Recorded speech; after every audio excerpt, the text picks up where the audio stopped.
Good day guys. Ipipicture ko nga pala sa inyo tong dalawang young bird na pasoksok ni Utol. Yan sila. Ito ang hen. Yung dam nila crack 52. Ang sire naman nila si Blue 808. Bali dalawa yan pinasoksok ni Utol, si Kuya Dongski, kaya malaki na actually, natuka na yan sila. Pero siguro one more week, pwede nang kunin ni Utol to. Bali ano to inaawat ko na yung kak, inalis ko na dyan, nilagay ko na dun sa sa holding area ng mga kak ko na doon, nasa loob, malapit sa flyers loop. Andun sila para hyper. Ayan na, yung isa sa natukaan na to Bali to, pang third clutch. Bala ko na tong baklasin sila, pagpahingahin muna. Later on, ilalagay ko na rin to sa holding area naman ng stock hen. Tong crack 52 na to. Nakuha nila yung kulay ng nanay nila. Bali pang third clutch to, yung first clutch, andun na sa pliers ko, blue bar, dalawang blue bar. Yung second clutch, parehong checkered, nakuha dito sa crack 52. And then, ultimately, ito nga tong third clutch, which is last clutch nila, checkered naman. Hopefully, maging malalakas na ibon sila. Mapupunta sila kay Utol. Yan sila, parehong checkered. Malinis na checkered, light check. Blue 808, cross ng crack 52. Yan sila. Malaki na. Malaki na tong dalawang young bird na to. Actually, ito, sa visual ng hen,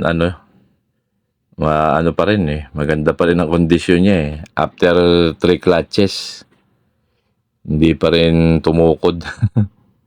Hindi pa rin nalumpo. Maganda kasi ang feeding regimen ko yan sa kanila. Usually pagka binibigyan ko rin kasi yung parents niya ng ng mani, safflower, para hindi malusaw yung katawan nila. Kasi binibigyan ko sila ng safflower, para yung katawan ng inakay maganda ang bulto, pati complete meal kasi ang safflower mataas ang content ng fats. And meron ding protein, and at the same time meron ding carbo. Kapareho rin yan ng mani na complete meal din talaga nila yan. Yung nutrients, andun din yung fats, protein, and may carbo din yan Nagkakaiba lang ang mga grains sa yung nagkakaiba lang ng content o concentration ng, minsan mataas ang fats, medium ang protein, mababa ang ang carbo. Ito nga pala yung bagong pairing ko, yung nasa left side, anak ni Blue 808, kapatid ni Perol 102. Yung nasa kanan, yan yung Basra 551 slash ng Taiwan, Brecon Taiwan. Yan, parehong blue bar. Bagong pairing, sana mag-push through. Ayan sila. Hopefully, maganda ang resulta.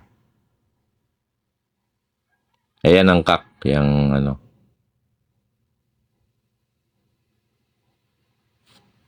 parehas blue bar.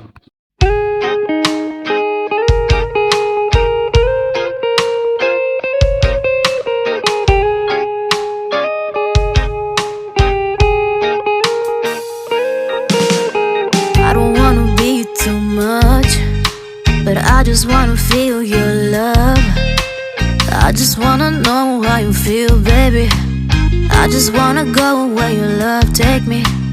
I'm losing my sanity, you taking me under. For you I surrender, you're making me land on other side of gravity. Boy, you got me under. Boy, you got me fond of. Yeah, boy, you got me in love. I can't ignore it. I wish you noticed me. I wish you knew the emotion provoked in me. Let me live. Let me live again. I'll take no more from you. You got my soul. Oh, you let me fly. You let me go. Oh, now you're gonna see it. Gonna see it clearly. You go out on the weekend. You want me, then you leave me.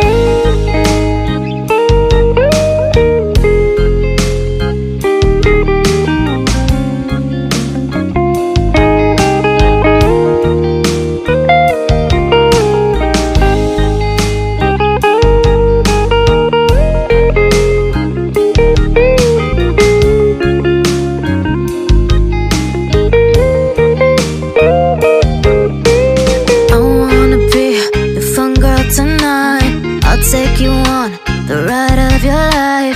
Don't ever stop. Give me your touch. Give me your love. Give it some more. I'm losing my sanity. You taking me under. For you I surrender. You're making me land on other side of gravity. Boy, you got me under. Boy, you got me fond of. Yeah, boy, you got me in love. I can't ignore it. I wish you noticed me. I wish you knew the emotion provoked in me. Let me live. Let me live again. I'll take no more from you. You got my soul. Oh, you let me fly. You let me go.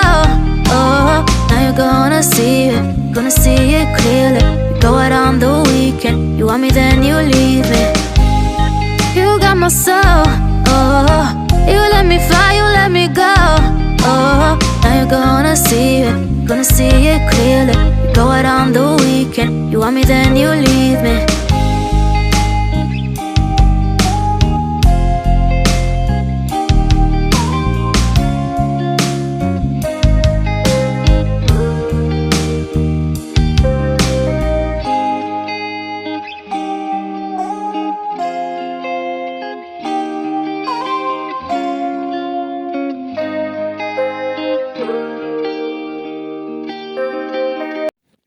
Ito naman yung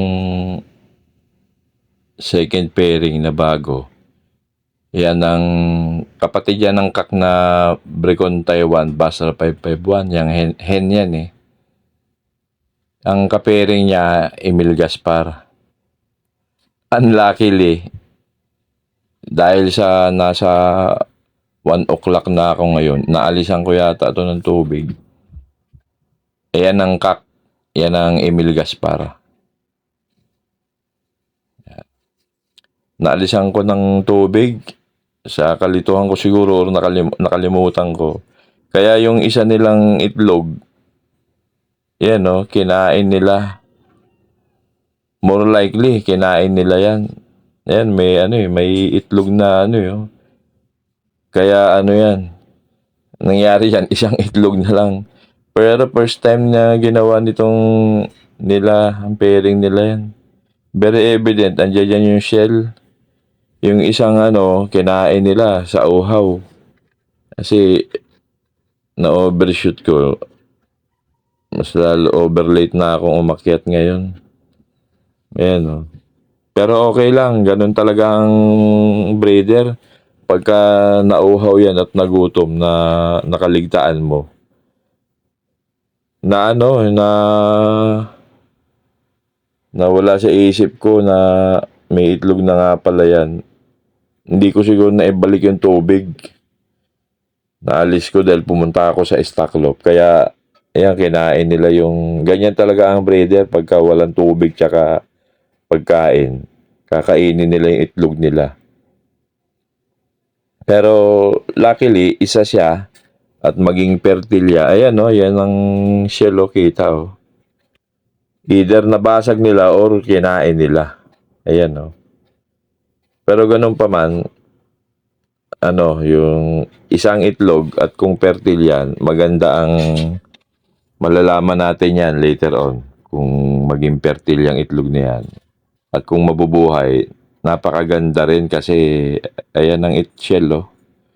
Napakaganda rin kasi magiging malakas yan kasi lahat ng nutrient concentrated sa isang inakay, which is okay pa rin.